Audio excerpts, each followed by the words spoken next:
Hello! We are here doing the God and Family class. And look, we've got other people taking the class too. It's not just us this time. Woohoo! All right, so we have posted videos for the introduction session and session 1, and now we're moving on to session 2. So a brief recap. Families are like pizzas. There are similarities to them because they are unique, right? Families come in all shapes and sizes and ingredients and toppings, and so do pizzas. So our lesson 1 was about the crust, the foundation of a family, and we're on lesson 2, which is about the sauce. And what is the sauce?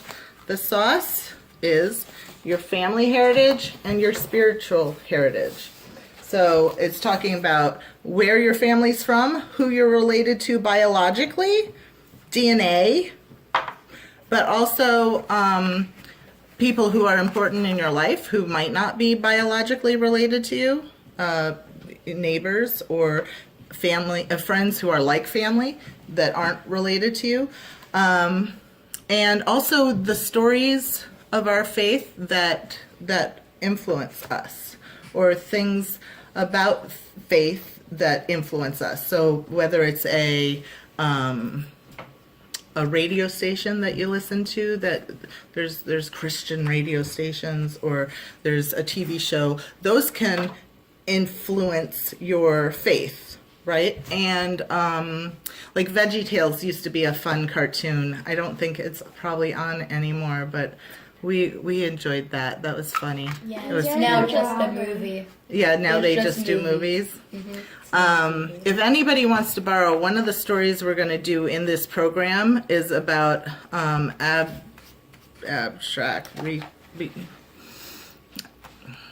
3 guys that go into the furnace with Abshak, Meshach, and Abednego. Yeah.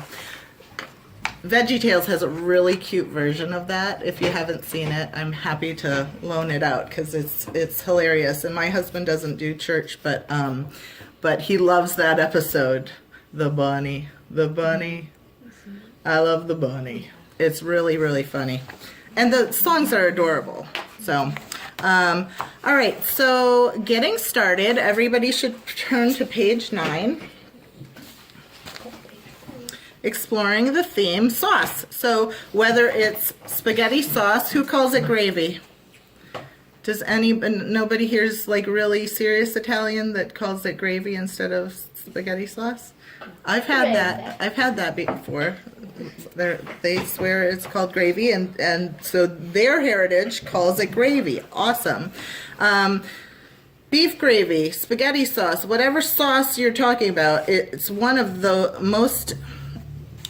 those things that is hard to duplicate. It is hard to duplicate a special blend of spices and herbs. Even when you are following a recipe, sauce can turn out differently each time.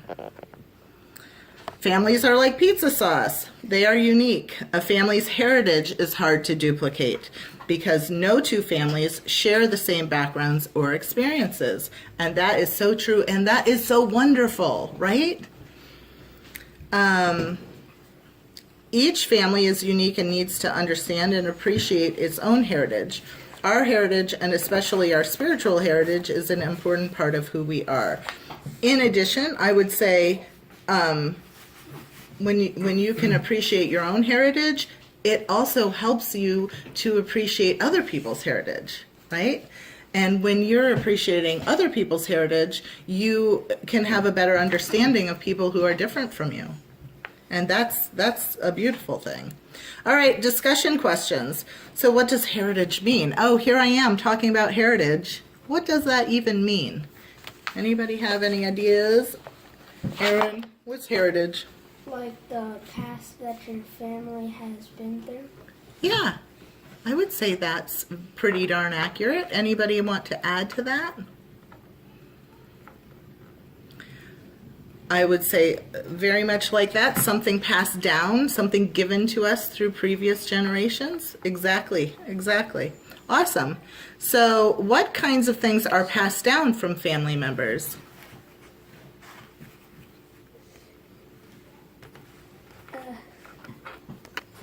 So what kinds of things are passed down from family member to family member? Say an older generation person in your family, and maybe they're ending and moving towards the end of their lives. Maybe they start giving things away that are important to them, that are important to your family. What kinds of things might be passed on that are physical things? A bottle of wine. A bottle of wine? Maybe it could be a special bottle of wine.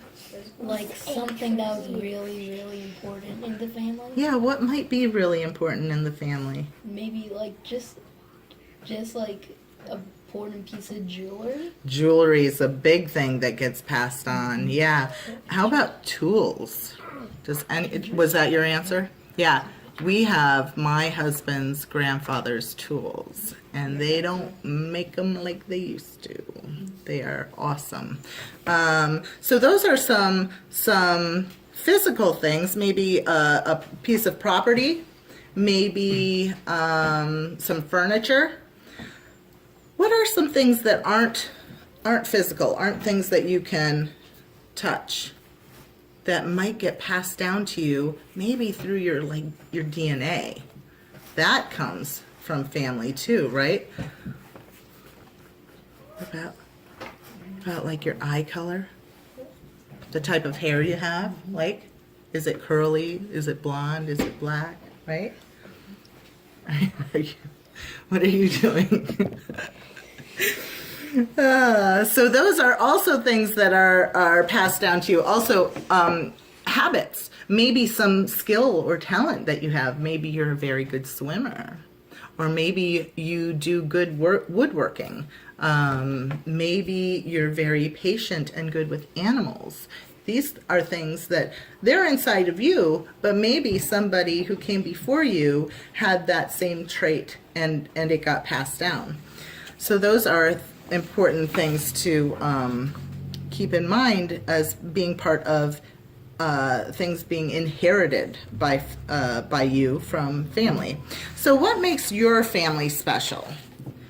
I want you guys to think about what makes your family special, and then just for everybody's privacy here, I'm going to pause it, but you discuss with your adult partner what makes your family special.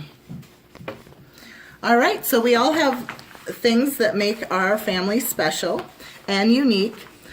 So how do you feel knowing that your family is one of a kind?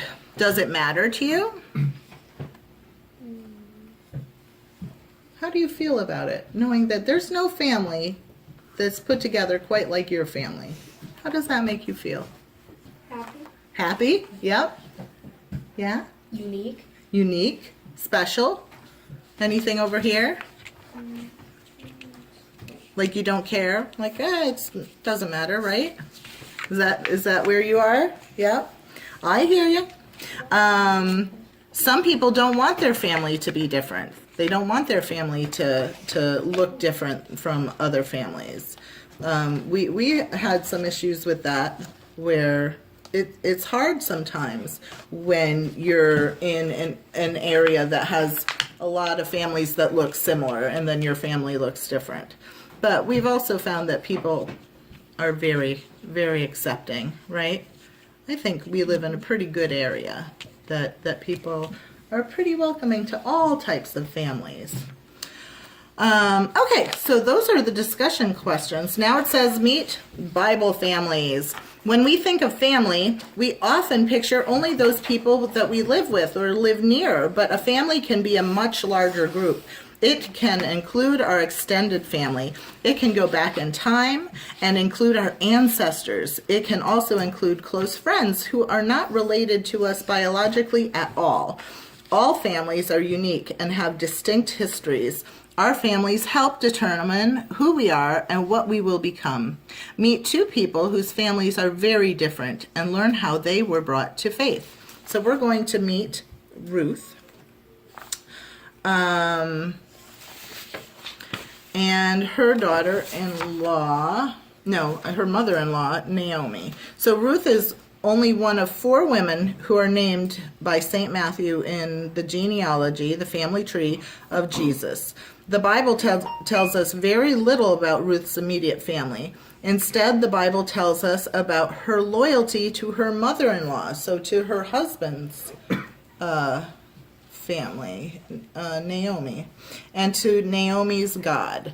So we're going to read her story in Ruth chapter 1, verses 1 through 18, and then 13 through 17. So that sounds kind of longish, so let me start. Ruth goes, it's Ruth chapter 1, verses 1 through 18. Yeah, it is kind of long. Here we go. There was a time when Israel didn't have kings to rule over them, but they had leaders to help them. This is a story about some things that happened during that time. There wasn't enough food in the land of Judah, so a man went to live in the country of Moab for a while. He was from Bethlehem in Judah. His wife and 2 sons went with him. The man's name was Elimelech. His wife's name was Naomi. The names of his 2 sons were Mahlon and Kilion. They were Ephrathites from Bethlehem in Judah. They went to Moab and lived there. Naomi's husband Elimelech died, so she was left with her 2 sons. They got married to women from Moab. One was named Orpah, the other was named Ruth. Naomi's family lived in Moab for about 10 years. Then Mahlon and Kilion also died. So Naomi was left without her 2 sons or her husband. While Naomi was in Moab, she heard that the Lord had helped his people, and he had begun to provide food for them again. So the drought was over where they had been living, where they were from originally. So Naomi and her daughters-in-law prepared to go from Moab back to her home. She left the place where she had been living. Her 2 daughters-in-law went with her. They started out on the road that would take them back to the land of Judah. Naomi spoke to her 2 daughters-in-law. "Both of you go back," she said. "Each of you go to your own mother's home. You were kind to your husbands who have died. You have also been kind to me, so may the Lord be just and kind to you. May he help each of you find a secure place in the home of another husband. May he give you peace and rest." Now, back in this time, women depended on men, so when women married men, they went off with the husband's family, and they no longer had ties really with their family that they grew up with. That's not the case, of course, today, but in this time, that's what happened. Then she kissed them goodbye. They broke down and sobbed loudly. They said to her, "We'll go back to your people with you." But Naomi said, "Go home, my daughters. Why would you want to come with me? Am I going to have any more sons who could become your husbands?" Because she's thinking that these women need to be cared for, and in this time, that's the women went off with the husbands, and they took care of things, and the men took care of things, and it was the way things were done in a planned relationship. "So go home, my daughters. I'm too old to have another husband. Suppose I thought there was still some hope for me. Suppose I got married to a man tonight, and later I had sons by him. Would you wait until they grew up? Would you stay single until you could get married to them?" So she's only seeing herself as a source of creating another husband for these ladies. So she's saying, no, go home to your own biological family. "No, my daughters, my life is more bitter than yours. The Lord's powerful hand has been against me." When they heard that, they broke down and sobbed again. Then Orpah kissed her mother-in-law goodbye, but Ruth held on to her. "Look," said Naomi, "your sister-in-law is going back to her people and her gods. Go back with her." But Ruth replied, "Don't try to make me leave you and go back. Where you go, I'll go. Where you stay, I'll stay. Your people will be my people. Your God will be my God." Where you die, I'll die, and there my body will be buried. I won't let anything except death separate you from me. If I do, may the Lord punish me greatly." Naomi realized that Ruth had made up her mind to go with her, so she stopped trying to make her go back.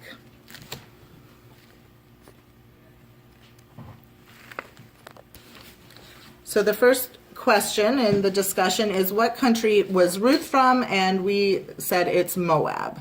What country was Naomi from? She and Elimelech were from, it started with a J. Do you remember what that was called? Judah. Yep, Judah. Judah. And then through this story, they talk a lot about how Ruth and Naomi are related. How were they related? Is Naomi Ruth's aunt? How are they related? Anybody remember? Naomi had 2 sons, and her sons, yeah? They were related because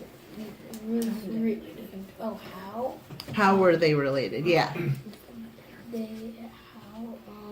Ruth married one of That's right. Naomi's sons. That's right. Ruth married one of Naomi's sons. What's up over there? Make sure the the mother-in-law. Yes. So Naomi is Ruth's mother-in-law, and Ruth is Naomi's daughter-in-law. So you can just say mother-in-law, you can say in-laws, you could say Ruth married Naomi's son, whatever you want to put on C, that's what you put down. Whatever you think you want to put there that will make sense to you.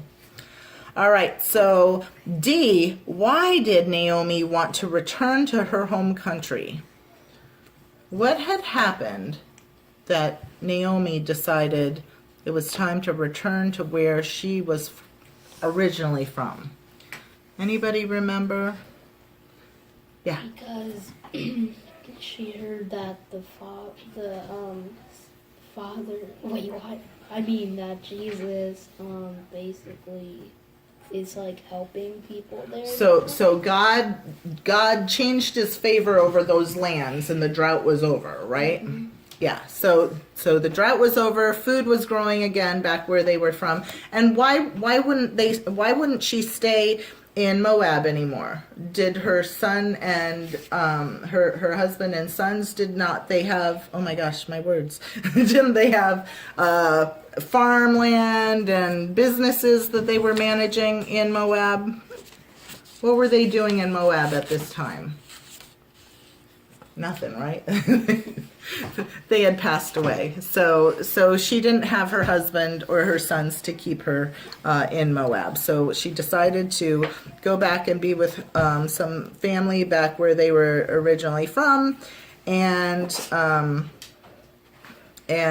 where things were growing again. So why did Naomi want to return to her home? Because the drought was over,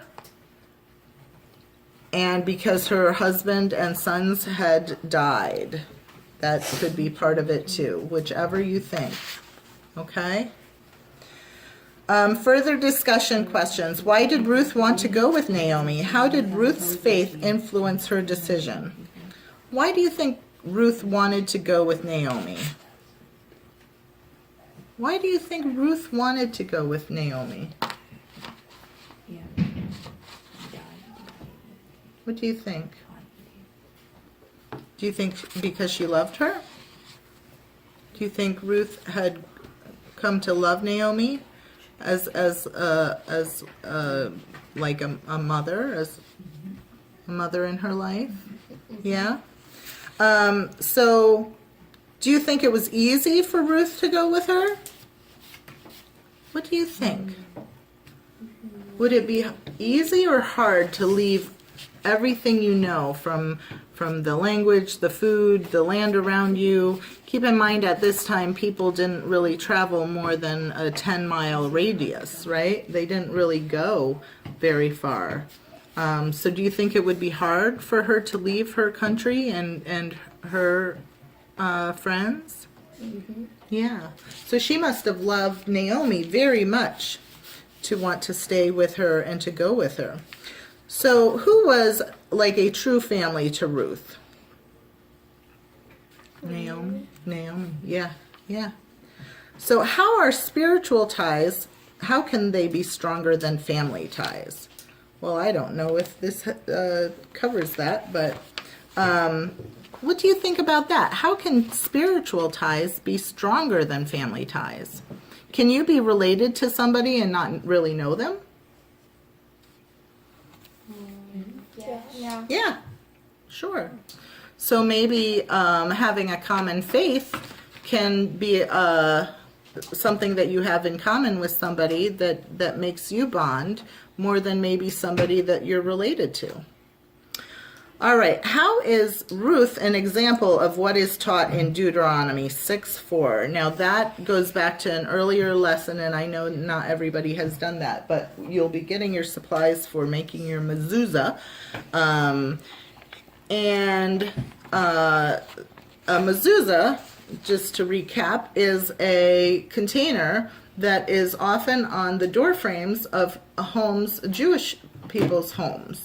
And it contains a little piece of scripture from the Torah that is from the Bible verse Deuteronomy 6:4-9. So it says, love the Lord God with all your heart, with all your soul, and with all your strength, or something. I'm paraphrasing. So in the Jewish faith, they keep that mezuzah, that little container with that Bible verse, on their door frames. It's hammered onto the door frame as you come in and out of the house, and it's a visual reminder for them to have their part of the relationship with God, to love the Lord your God with all your heart, mind, strength. So we will make our own mezuzahs, and so you'll have that little visual reminder, oh, my job is to love God, because God loves you no matter what, right? So it's a reciprocal relationship too. So how is Ruth an example of what is taught in Deuteronomy, of love the Lord your God? Anybody? No? Yeah, that's a tricky one. I would say because she's putting her love for Naomi and their faith that has tied them together above her love for her own country. So let me see if the guide gives any support. Yeah, they say Ruth accepted God and rejected her traditional gods from the land where she grew up. So that's how it relates. And then the final discussion question is, what can we learn about what makes a family? What can we learn about what makes a family? Do you have to be biologically related? No. Ruth and Naomi weren't. Mallory and I aren't, right? But it's not just blood and DNA that makes a family, right? Right? Yeah. All right. Next part, turning the page to page 10. Who is a part of me? Okay, we're all people. Each of us is different in some ways, but alike in others. Have you ever had someone tell you something like, oh, you look just like your father. Your uncle used to always do that. You must have inherited your love for gardening from Aunt Rose. Our families have helped shape who we are. We have physical characteristics, which are things that you can see, touch, right? So eye color, hair texture, and color. We have physical characteristics, we have traits, we have habits. Mallory has a biological sister, and when they're together, she doesn't live in our family, she was adopted by another family, and when they get together, the things they do, it is wild. It is wild. Just the way they chew their lip, or it is just amazing to sit back and watch. It's It's pretty darn cool. So traits, habits, and interests from not only our biological family, but from those who are around us as well. We inherit some of these, and we acquire or learn other habits or traits. Ruth wasn't related to Naomi biologically before her marriage, but she acquired something very important from Naomi, and that was her faith in God. So we're going to do this activity by naming some things that you may have inherited and other things you may have acquired, and you're going to draw on this cartoon figure to make it look more like you. You're going to write your name underneath, and then you're going to write around the cartoon some ways that you are like other people. And they don't have to be physical resemblances. Like I remember when Colby did it, he said, I get angry just like my dad. Yay! So it could be things that you do. I'm good at tennis. That was another one that he used. So we're going to take time to do that. All right, so we're going to move on to meet Mary, Joseph, and Jesus. So you may know from the Christmas story, and we just had Christmas, so a lot of you might have that story fresh in your head. You may know that Jesus had a mother, Mary, and an earthly father, Joseph. And they both loved God and wanted to obey God as they raised their little boy. The Jewish religion has rituals to help welcome a baby into the family of God. To show their love for God and for their baby, Mary and Joseph took Jesus to the temple. And we can read about that in Luke 2:21 through 24. Yeah. Okay, so Luke chapter 2. 21 through 24. Mary and Joseph and Mary take Jesus to the temple. So when Jesus was 8 days old, he was circumcised. At the same time, he was named Jesus. So he didn't have a name until he was 8 days old, and that is part of the Jewish tradition. This was the name the angel had given him before his mother became pregnant. The time for making them pure came as it is written in the law of Moses. So Joseph and Mary took Jesus to Jerusalem. There they presented him to the Lord. In the law of the Lord it says, the first boy born in every family must be set apart for the Lord. They also offered a sacrifice. They did it in keeping with the law, which says a pair of doves or 2 young pigeons. All right, so our discussion questions. Who gave Jesus his name? Yes. Angel. Yup, an angel. Good. How was your name chosen? Oh, this is going to be different for everybody. So you can fill this in when you go back and look at this. We don't need to all share now. You at home can pause and answer this question with your adult partner. How was your name chosen? I know for Mallory, we always love that name, and of course, Family Ties. Family Ties, Alex, Keaton, and Mallory, yeah. And Colby, my oldest, was from the first or second season of Survivor. I think the first season of Survivor. Yep, Colby, he was one of our favorite players. Like that name. Okay, how old was Jesus when he was named? Do you remember that part? What did it say? 8 days old. 8 days old. 8 days old. That's how old he was when they gave him his name. How old were you when you first went to church? And you might not have gone to church. But how old might you have been? No, you were a baby. 1 month. So like 0? Yeah. 2? Yeah, 0.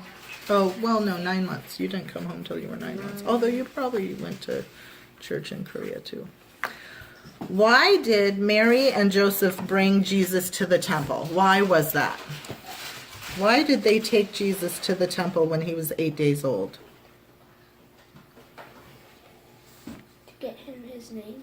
to get him his name because it was part of The Jewish Yeah. religion. their religion, the Jewish religion. It was required of them through Jewish tradition. They presented Jesus to the Lord at the temple. It was part of what they did in their faith. Can you give some reasons why you go to church? Not everybody goes to church. Maybe you can give a reason why it's something that people do, right?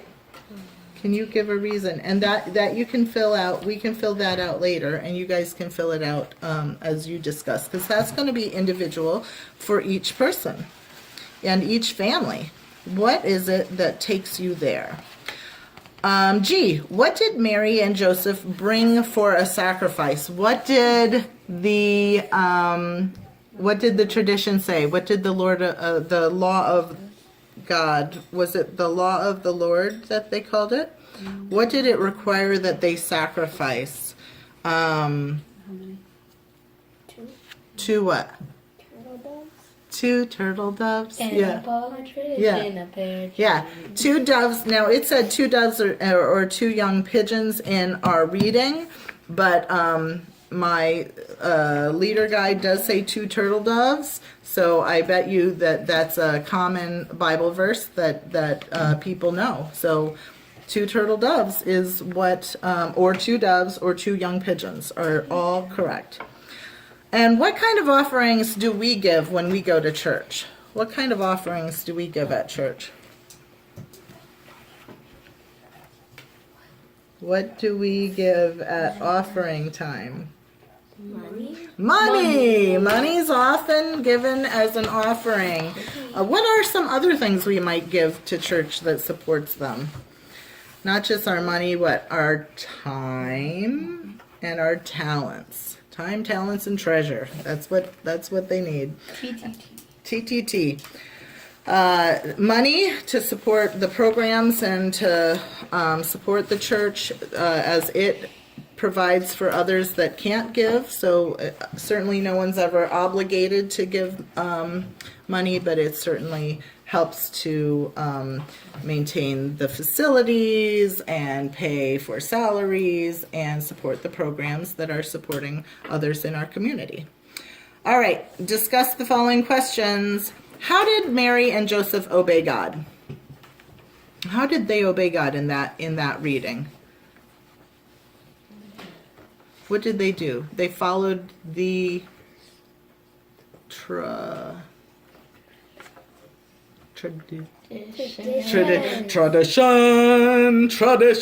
Anybody? Come on. Fiddler on the Roof. If you have not seen it, it's a perfect thing to do today. Never saw it. Oh, it's so good. Oh, it's so good. It's long, but oh, yes. So good, so good. All right, so they were following tradition. They were following the law of the Lord. Why do you think this story is included in the Bible? Answers here. Why do you think it's included in the Bible? Does it show how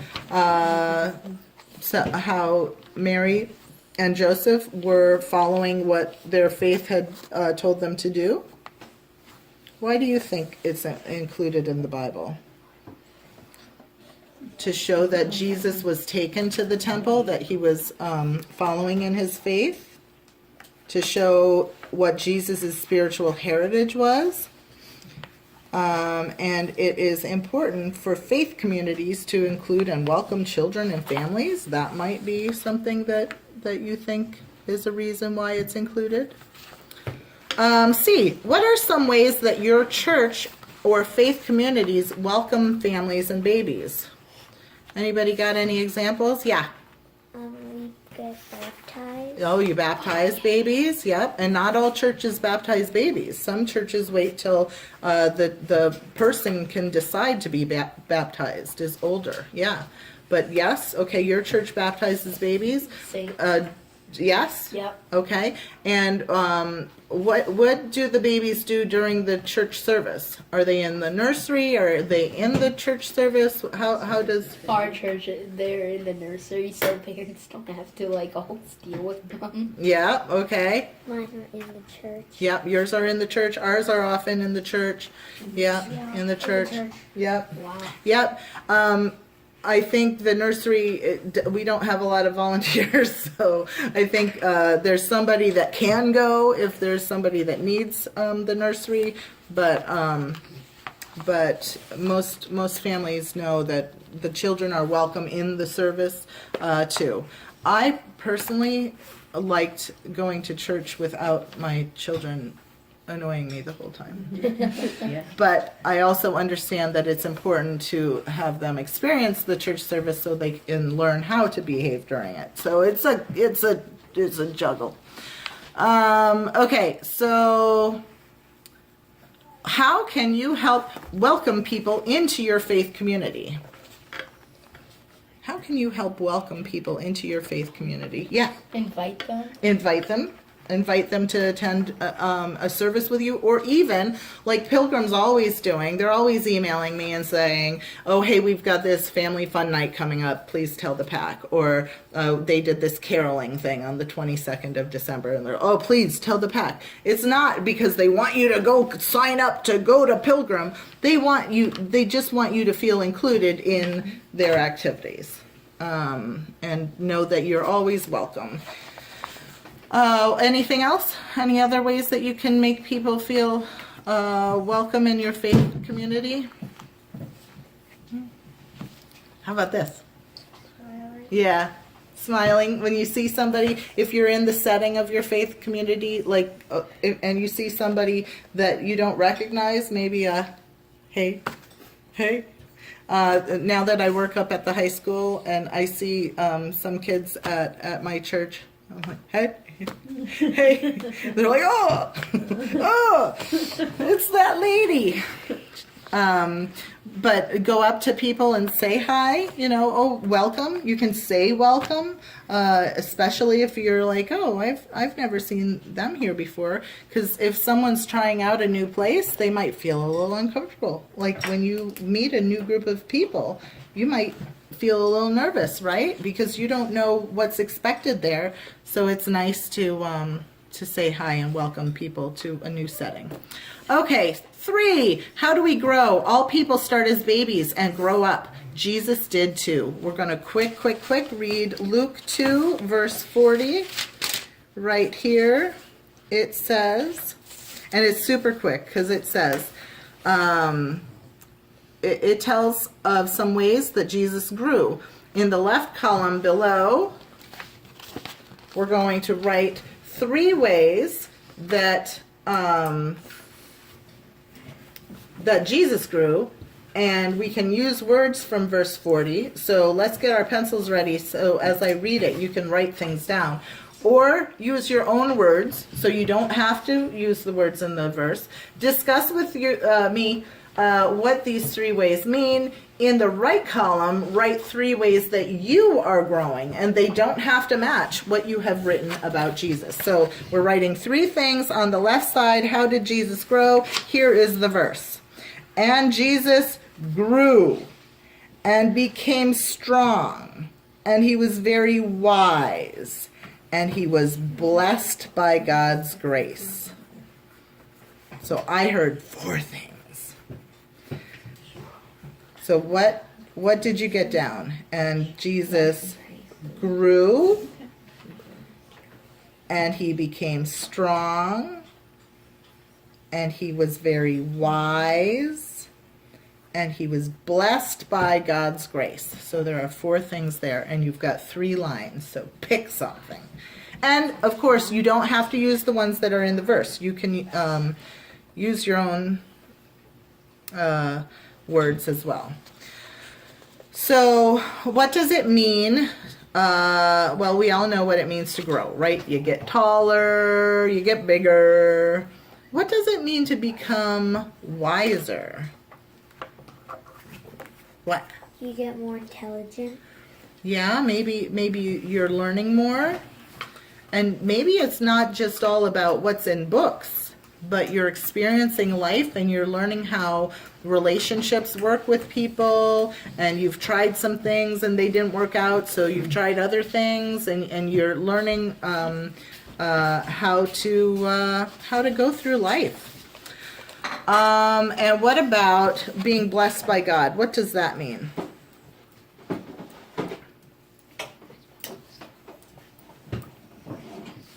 What do you think?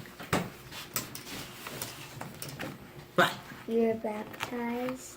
You could be baptized. Now, Jesus was Jewish, so he wasn't baptized as a child, because that was, being baptized was not, well, you know what, it might have been a thing. I don't know enough. But maybe, I know he was baptized later, right? John the Baptist. And that's a whole nother story. But could he have felt that God was in his life, being blessed by God? Yeah, right. Awesome. All right, let's make sure I didn't miss anything.